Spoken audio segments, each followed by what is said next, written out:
Bharatiya Janata party के निवर्तमान अध्यक्ष डॉक्टर जोशी जी, श्रद्धेय राजमाता जी, परमादरणीय श्री वाजपेयी जी, श्री सिकंदर भट्ट जी, मंच पर बैठे हुए पार्टी के नेतागण, आज के इस समारोह में सम्मिलित देश भर से आए हुए पार्टी की राष्ट्रीय परिषद के सदस्यगण, अन्य विशिष्ट आमंत्रित गण और बेंगलोर निवासी बहनों और भाइयों, स्वागत अध्यक्ष जिस समय बोल रहे थे तो किसी ने बीच में उन्हें कहा कि आप कन्नड़ में ही अपना भाषण जारी रखिए, अंग्रेजी मत बोलिए। उनके लिए सुविधा थी या कन्नड़ में बोलना या अंग्रेजी में बोलना। डॉक्टर जोशी जी के लिए सुविधा थी या अंग्रेजी में बोलना या हिंदी में बोलना। मैं सोचता हूं जब भी कभी बेंगलोर में बोलता हूं तो सदैव स्मरण आता है कि अगर इमरजेंसी 6-8 महीने और रहती तो संभव है कि मैं कुछ कन्नड़ में बोल पाता, क्योंकि कारावास के अंतिम दिनों में ही सीखने के लिए लगवाइएगा नहीं, वो इमरजेंसी लगती है तब सत्ता का परिवर्तन होता है नई दिल्ली में। प्रतिबंध लगता है राष्ट्रीय स्वयंसेवक संघ पर तो सत्ता का परिवर्तन होता है।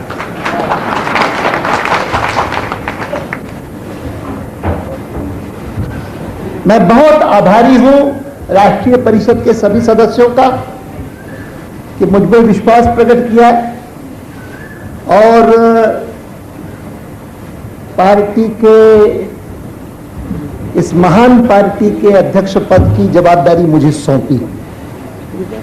मैं विशेष रूप से आभारी हूं डॉक्टर जोशी जी का, जिन्होंने स्वयं मेरा नाम सबसे पहले प्रस्तावित किया। मुझे स्मरण है कि जब जयपुर में उन्होंने कार्य संभाला था तब फोकस कश्मीर पर था और कश्मीर पर फोकस ही नहीं रखा है उन्होंने। उनके नेतृत्व में पार्टी ने कश्मीर की परिस्थिति के बारे में सारे देश को प्रशिक्षित करने के लिए, सारे देश को संकट से परिचित करवाने के लिए एक ऐतिहासिक एकता यात्रा का आयोजन किया और आरंभ उससे किया। बीच के कार्यकाल में अनेक उपलब्धियां करते हुए जिस समय उनका कार्यकाल समाप्त हो रहा है, उस समय जिस प्रकार से कश्मीर की समस्या देश की एकता के साथ जुड़ी हुई है, वैसे एक दूसरे विषय पर जब हमारा ये बेंगलोर अधिवेशन हो रहा है तब सारे देश का ध्यान भारतीय जनता पार्टी ने केंद्रित किया है और वह है भ्रष्टाचार। देश की एकता पर संकट, उसके खिलाफ अगर लड़ने वाले, उसके लिए प्राणपण से अपना बलिदान देने वाले भारतीय जनता पार्टी के कार्यकर्ता हैं, तो उसी प्रकार से सार्वजनिक जीवन में शुद्धता लाने के लिए चाहे जितना हमको बलिदान करना पड़े वह करने के लिए तत्पर भारतीय जनता पार्टी के कार्यकर्ता हैं। मैंने आज का जब व्याख्यान लिखा था वह लिख करके समाप्त किया 14 तारीख को, और तब अंदाजा थोड़ा बहुत था किस दिशा में यह सारा प्रतिभूति घोटाला जा रहा है, लेकिन अंदाजा ही था। यह कल्पना नहीं थी कि यहां पहुंचेंगे। तो अचानक पहले दिन बहुत सारे पत्रकार जो हमारे साथ आए थे वो पहले दिन जैसे ही खबर आई तो कहने लगे कि अब तो बेंगलोर की ओर ध्यान ही नहीं गया, अब तो बेंगलोर की बजाय लोगों का, देश का ध्यान जो है वो बंबई की ओर जा रहा है या दिल्ली की ओर जा रहा है। तो उनमें से कुछ लोग तो कहने लगे कि हम तो दिल्ली वापस लौट रहे हैं। लेकिन मैं धन्यवाद देना चाहूंगा दिल्ली का, जिन्होंने सार्वजनिक रूप से इन पत्रकारों को संकेत दिया कि आप दिल्ली मत आइए। इस संदर्भ में भी पूरा का पूरा ध्यान जो है वो बेंगलोर में ही लगाए रखिए। सचमुच कल शाम को जिस समय मुझे वह मिला हमको प्रस्ताव सारा कार्य समिति का, कांग्रेस पार्टी के, लंबा प्रस्ताव, और मैं देखने लगा वो प्रस्ताव प्रतिभूति घोटाले के बारे में नहीं है, वह प्रस्ताव तो भारतीय जनता पार्टी के बारे में पूरा पढ़ा मैंने। आखिर तो प्रतिभूति घोटाले के संदर्भ में आरोप लगाए गए थे सरकार पर ही नहीं, प्रधानमंत्री पर। और यह समझना गलत होगा कि आरोप केवल यहां तक सीमित है कि प्रधानमंत्री को किसी ने 1 करोड़ रुपए चुनाव के लिए दिए। यह भी प्रधानमंत्री के स्तर पर यह भी गंभीर आरोप है। लेकिन वास्तविक आरोप जो लगाया गया वह केवल मात्र इतना नहीं था कि 1 करोड़ रुपए दिया, लेकिन वास्तविक आरोप यह था कि प्रतिभूति घोटाला जिस कारण से हुआ, जिस प्रकार से हुआ, उसकी पूरी जानकारी प्रधानमंत्री को दी गई और प्रधानमंत्री ने उसको आशीर्वाद दिया। अब यह आरोप सही है कि नहीं है मैं नहीं जानता, लेकिन आरोप यह है, उसकी गंभीरता इस कारण है, केवल इस कारण नहीं है कि 1 करोड़ रुपए दिया।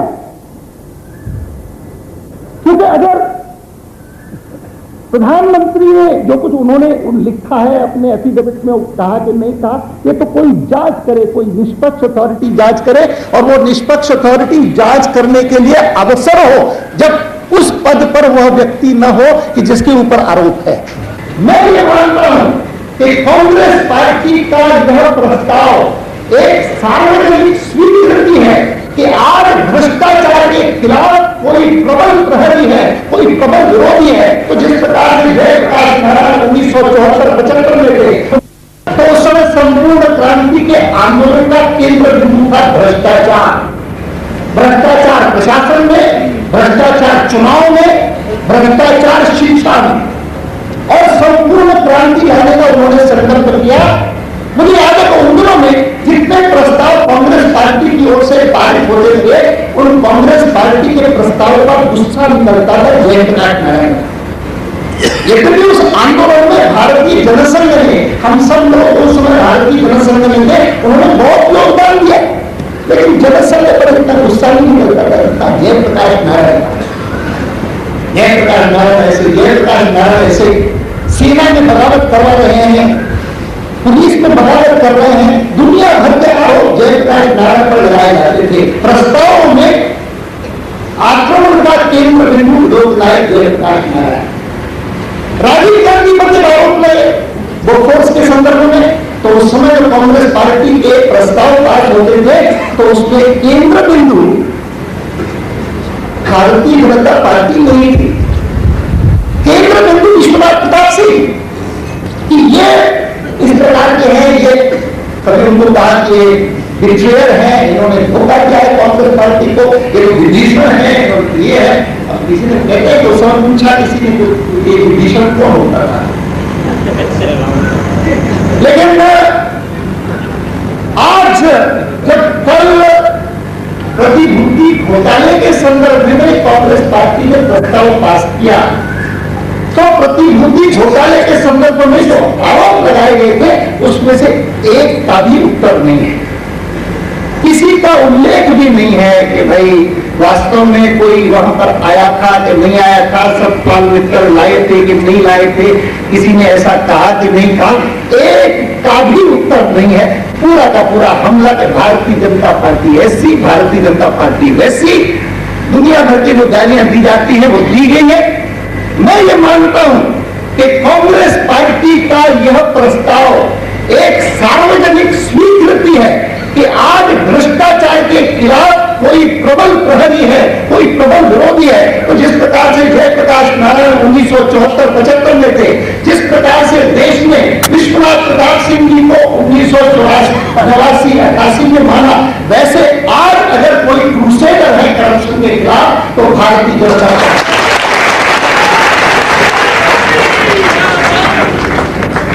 और इसलिए ये जो गुस्सा है हमारे ऊपर, वह गुस्सा उसको सही संदर्भ में, सही रूप में समझना चाहिए, पहचानना चाहिए और धन्यवाद देना चाहिए कांग्रेस पार्टी को इस प्रस्ताव में।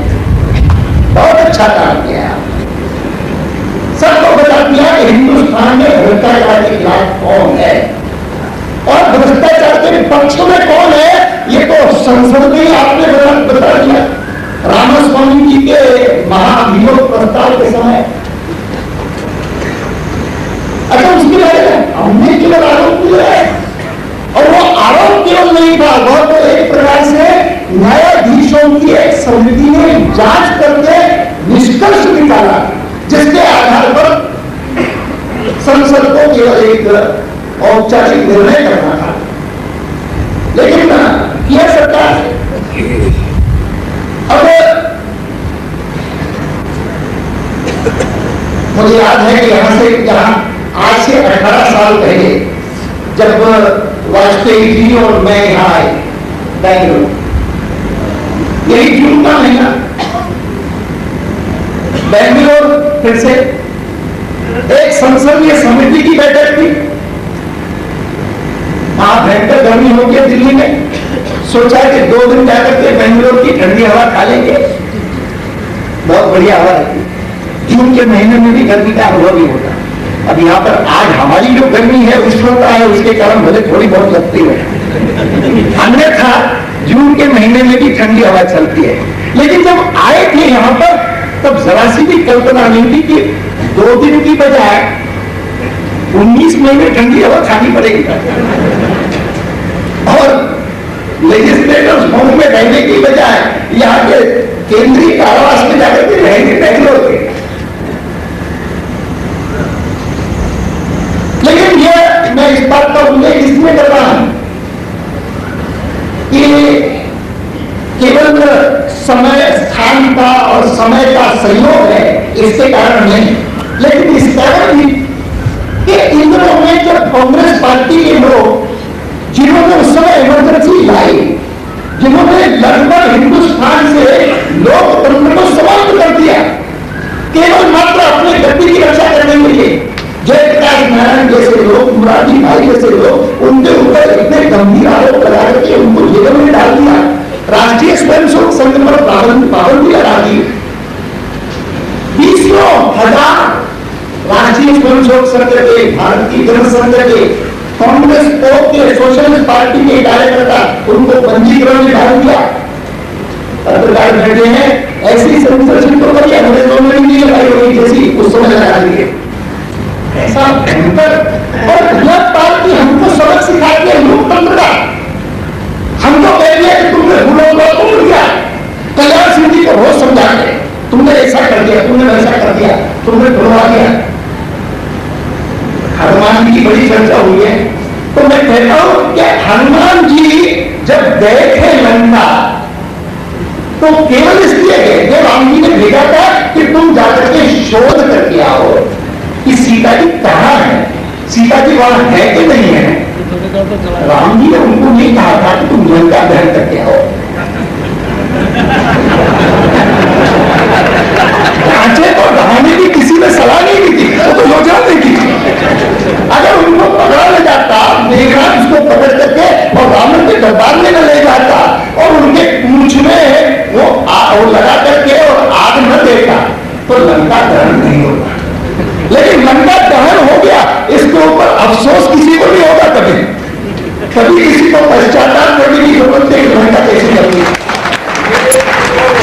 योजना नहीं थी, ये समझना चाहिए सबके, योजना नहीं थी, लेकिन रह गया तो सारे हिंदुस्तान में कितनी राहत की सांस ली होगी। हाँ, हमारी योजना पूरी नहीं हुई, हमने जिस हिसाब से कैलकुलेट किया था वो कैलकुलेशन सही नहीं निकला।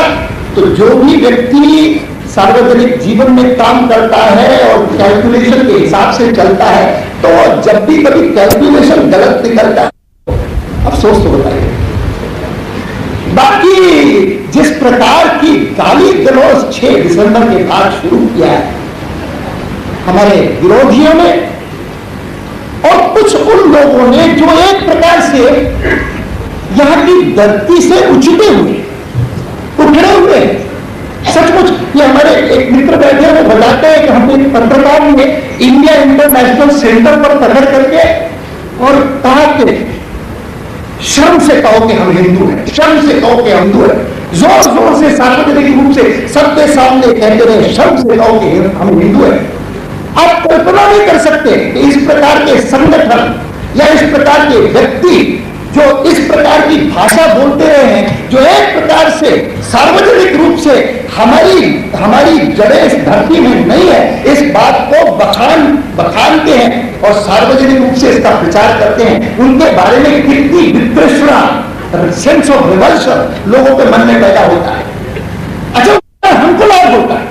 लोग कहते हैं कि एक कमाल है, देश कैसा है, यह हिंदुस्तान है और उस हिंदुस्तान में हिंदू दृष्टिकोण या हिंदुत्व की बात करना अपराध हो गया। ये कैसा देश है?